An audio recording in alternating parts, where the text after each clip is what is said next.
Welcome to the Coach's Corner. On the show today, we're going to open with Coach Gary Gaines, coach of the Permian Panthers. Welcome back to the show, Coach. Thanks, Coach. Appreciate it. And here we are with another week of high school football. We're just got through our first game. Let's talk about that game a little bit, that long road trip.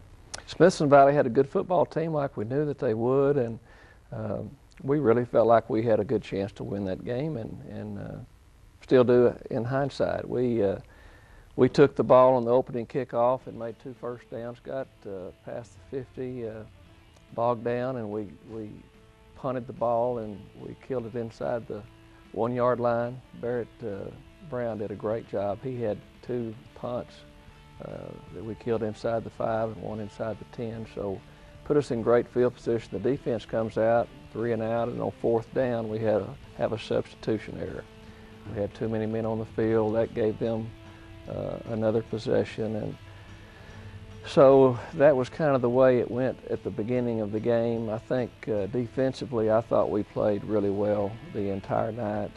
Defensive front really played well. Trey Fay and Shaq Johnson and Mel Gibson and Christian Lockator really played well. Craig Wesson at linebacker had really good games, and they played well the whole game. It was just that the time of possession was so much in their favor that on that last drive, I think our defense was really getting tired. Smithson Valley probably had the football 65% of the time. We only had 12 yards rushing, and that's not a way to keep your offense on the field, and we had some big plays in the passing game, but all those were between the 30s for the most part. So we really never got down to a situation where we were in scoring territory. And that was discouraging to us because, our offensive line only has 1 starter back. It was great experience for those guys, and hopefully they'll grow and develop from that. Landry Serrano had a good game. He completed nearly 70% of his passes, and Tommy Morris had 5 or 6 catches. And so there were some bright spots. I thought our special teams, which is kind of what you worry about the most during the first early season games, I thought it held up really well. Barrett just had a great punting game and didn't have any return yards on that. And so, kind of like Ben Hogan says, your best shots, the most important shot's your next shot, and that's kind of what we have to look at it. We have to put this one behind us and learn from it, and see if we can't, because we've got a short week. We can't be licking our wounds today. We've got to come out ready to go. Now that having to travel all the way down to Smithson Valley, that has to take its toll. It's hard to gauge how much that takes. I thought that our players traveled pretty well. We didn't have any issues. Everything was pretty much the way the itinerary was set up, and so you don't use that as an excuse. Trip back's always a bear, makes for a really, really short night. But it was a great crowd. We had a good Permian following that attended the game, and they had a packed house on their side. So it was a good, they're a good football program. They're a classy football team. They're well coached, and I think long term it'll really do us some good to have played them. Very good. The lack of a scrimmage, with the El Paso team backing out at the last minute, do you think that played a role in preparedness for this game? Hard to tell there again. I don't know how to answer that really. We would have preferred to have had a scrimmage opponent. Didn't work out that way. We had what we thought was a good inter-squad scrimmage and had some live contact there. So it's hard to say. We're not going to make any excuses. I mean, that's the cards that were dealt us, and we'll go from here. Well, let's look at that next shot. We have Bethel, Washington coming in on a Thursday night game. Let's talk a little bit about that opponent. Well, the way it all started was a little bit of a long shot deal. He called me. Gavin Kralik is their football coach, and he called last January prior to our realignment, and asked if we had ever played anybody out of state.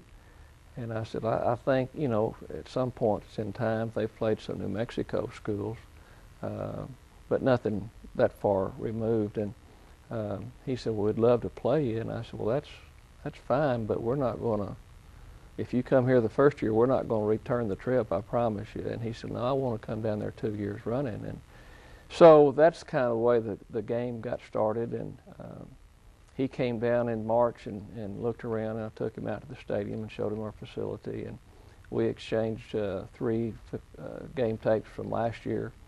And they had a really good football team last year. They had some huge linemen. They had a lot of speed and skill with their backs and receivers and defensive backs. It's hard to tell exactly how many of those guys are returning. I do know the quarterback is returning. They did graduate their running back. I think they have some of those big linemen this year that might be playing both ways.